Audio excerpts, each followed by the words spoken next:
Hola, hello.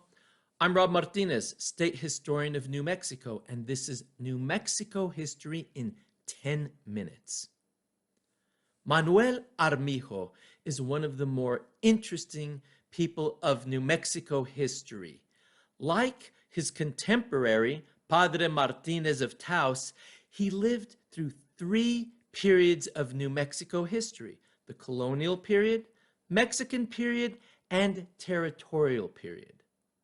Manuel Armijo is fascinating to me because he's one of those interesting humans we study who is both heroic, cowardly, a scoundrel, and an advocate for the poor. In other words, he was a human being.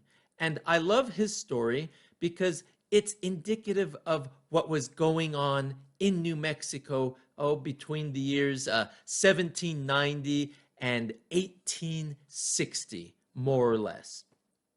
Manuel Armijo was born around 1793 in the Albuquerque area to Vicente Armijo and Barbara Chavez.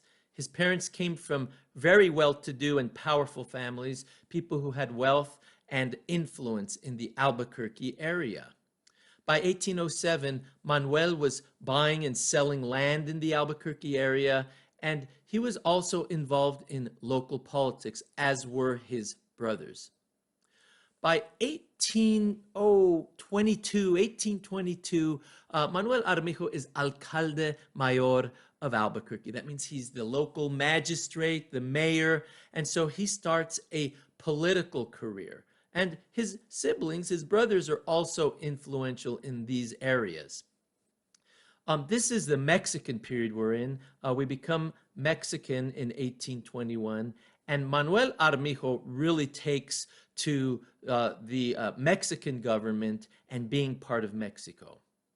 In 1827, he becomes governor of New Mexico, and he will hold this post 3 times, which is really interesting because the New Mexicans who become governor tend to be placeholders, while Mexico City decides who to appoint governor of New Mexico, usually getting military men from down south and to come up and rule over the New Mexicans, who usually didn't like the Mexican governors because they were outsiders and didn't understand the local people very well, and usually brought a lot of unpopular laws and taxes.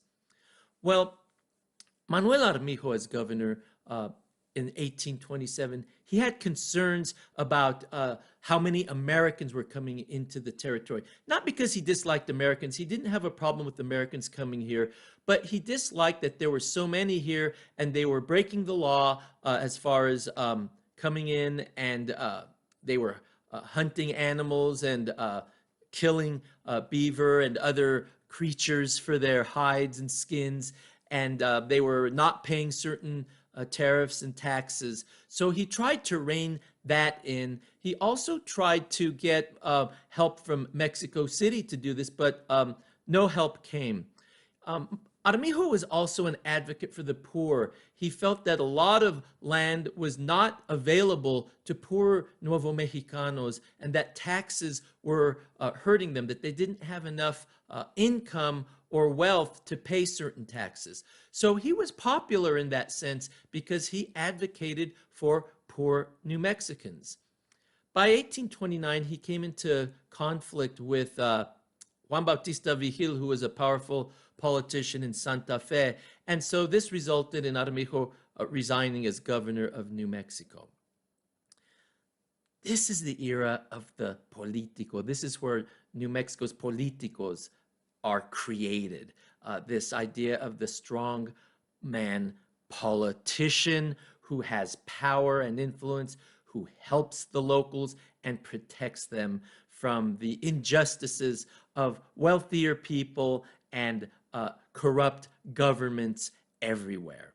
So this is where you have names like Armijo and Chavez and Ortiz, Baca, Martinez, these powerful families who are also politically astute and get involved in the Mexican government to the south, and then will eventually come into conflict and then into relationships with the U.S. government to the east.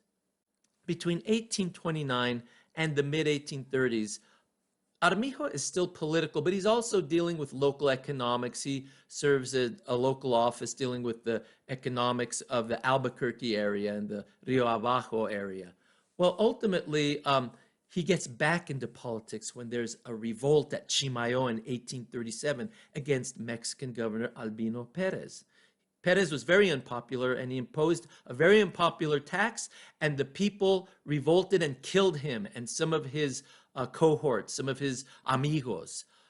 This resulted in Jose Gonzalez, a Pueblo Genízaro Indian of Taos, being put in the role of governor. To some, he was a heroic governor. To others, he was a rebel governor.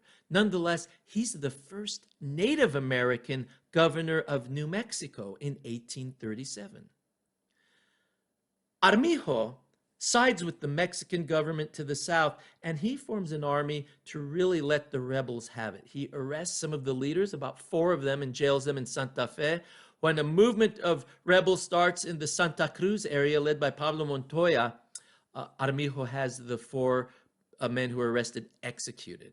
He moves north, encountering the rebels between Santa Fe and Santa Cruz, and he defeats them and captures Jose Gonzalez and has him executed. The story goes that Armijo told Padre Martinez, "Confiese a este genízaro para que le den 5 balazos." Confess this Genízaro Indian so that he can be given 5 bullets. And so ended the governorship of New Mexico's first Native American governor, Jose Gonzalez. Armijo's loyalty to the Mexican government was rewarded when he was made governor again in 1838. He kept this position for about 4 or 5 years, continuing to monitor Americans, imposing taxes, but also streamlining taxes. For example, carts coming on the Santa Fe Trail would be taxed $500, a flat fee, which was much easier than the tedious inventory that would be done earlier that was not very effective. One of the main things he did was in around 1841, when the Texas Santa Fe expedition from Texas attempted to take New Mexico and make it part of Texas. Mexico supported Armijo because Armijo, of course, was against this. If you look at maps of the time, Texas claimed New Mexico east of the Rio Grande. Well, that was never true, and it was never the case. That Texas expedition really overextended itself. They weren't sure how far it was to New Mexico. They ended up starving and being depleted of resources and energy. Armijo led a campaign out to the Llanos east of Santa Fe to capture these Tejanos, these Texans who had seceded from Mexico and were causing Mexico a lot of trouble. So Armijo captured many from this expedition and sent them south to Mexico City to be interrogated, where they were thrown in jail and had to be taken out by American negotiations. So he saved New Mexico from being Texan, and that was one of the main things that happened with Armijo as governor in the late 1830s and early 1840s. Armijo takes a break from being governor and once again enters local politics as alcalde mayor and other different roles in the Albuquerque area.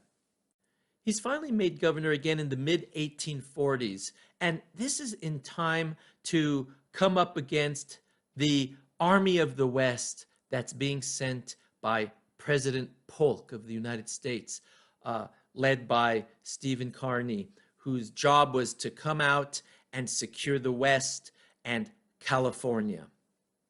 Well, Armijo obviously is a loyal Mexican who wants to protect not only Mexico, but New Mexico from an American U.S. invasion.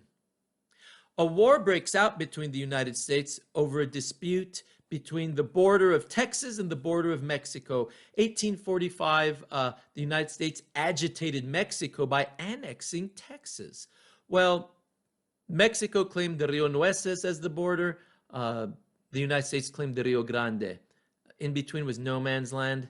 Polk wanted a war. He sent his soldiers into that disputed territory. Mexico fired on them, and Polk claimed that American blood had been spilled on American territory, and therefore a war with Mexico was justified. Obviously, it was propaganda, and it was very much an unjustified war, but it was a land grab, and this results in a war between the U.S. and Mexico between 1846 and 1848, while Armijo is governor. Well, ultimately, Armijo takes a stand, at least temporarily, at Apache Canyon, just west of Pecos. He and some Nuevo Mexicanos take a stand to fight Kearny. But when they hear about the American Army of the West, how big it is, and that it would be pointless to fight them, Armijo scatters his army and flees. He ends up heading south, and this doesn't mean New Mexico fell peacefully. There were battles and skirmishes at places like Mora, Embudo, and of course the Taos rebellion, or resistance, I like to call it, because it was Mexico, it wasn't the United States. And ultimately, this will mark the end of Mexican rule in New Mexico in 1848. Armijo will carry on, although he's somewhat vilified by history because of his actions dealing with the American army and the Americans invading New Mexico. But nonetheless, Manuel Armijo, to me, remains one of those quintessential Nuevo Mexicanos. In a sense, Armijo and Padre Martinez bookend New Mexico history between the early 1800s and the late 1800s, spanning colonial, Mexican, and U.S. territorial periods. Well, that's it for now. Thank you for joining me. Talk to you soon. Bye. Hasta pronto.